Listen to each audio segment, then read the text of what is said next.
Cinema ಪ್ರೇಕ್ಷಕರು ಚಿತ್ರಮಂದಿರಕ್ಕೆ ಬರದೆ theatre ಹಾಗೂ ಮಲ್ಟಿಪ್ಲೆಕ್ಸ್ಗಳು ದಯನೀಯವಾದಂತಹ ಸ್ಥಿತಿಯಲ್ಲಿ ತಲುಪೋಗಿದೆ. ಹೀಗಾಗಿ ಚಿತ್ರಮಂದಿರಗಳಲ್ಲಿ 5 ಜನ 10 ಜನ ಶೋ ನೋಡೋದಕ್ಕೆ ಬಂದರೆ ಸಿನಿಮಾ ಪ್ರದರ್ಶನ ಮಾಡಬೇಕಾ, ಕ್ಯಾನ್ಸಲ್ ಮಾಡಬೇಕಾ ಅನ್ನುವಂತಹ ಗೊಂದಲ ಶುರುವಾಗೋಗಿದೆ. ಇತ್ತೀಚೆಗೆ ಸಲ್ಮಾನ್ ಖಾನ್ ನಟನೆಯ ಸಿಕಂದರ್ ಸಿನಿಮಾ ಬಾಕ್ಸ್ ಆಫೀಸ್ನಲ್ಲಿ ಮುಗ್ಗರಿಸಿಬಿಟ್ಟಿತ್ತು. ಕನ್ನಡದ ಕೆಲ ಸಿನಿಮಾಗಳು ಕೂಡ ಪ್ರೇಕ್ಷಕರಿಲ್ಲದೆ ಶೋಗಳನ್ನು ರದ್ದು ಮಾಡುವಂತಹ ಪರಿಸ್ಥಿತಿಯಲ್ಲಿದೆ. ಮಲ್ಟಿಪ್ಲೆಕ್ಸ್ಗಳ ಮೇಂಟೈನ್ಗೂ ಕೂಡ ಕಷ್ಟವಾಗ್ತಿದೆ ಅಂತ ಮಾಲೀಕರು ಹೇಳ್ತಿದ್ದಾರೆ. ಹೀಗಾಗಿ ಹೇಗಾದರೂ ಮಾಡಿ ಪ್ರೇಕ್ಷಕರನ್ನ ಚಿತ್ರಮಂದಿರಗಳಿಗೆ ಸೆಳೆಯುವಂಥ ಪ್ರಯತ್ನ ನಡೀತಾ ಇದೆ.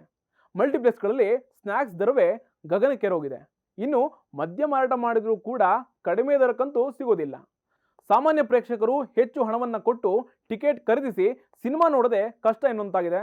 ಇನ್ನು ಮದ್ಯ ಮಾರಾಟ ಮಾಡಿದರೂ ಕೂಡ ಪ್ರೇಕ್ಷಕರು ದೊಡ್ಡ ಮಟ್ಟದಲ್ಲಿ ಚಿತ್ರಮಂದಿರಕ್ಕೆ ಬರ್ತಾರಾ ಅನ್ನುವಂತಹ ಗ್ಯಾರಂಟಿ ಕೂಡ ಇಲ್ಲ.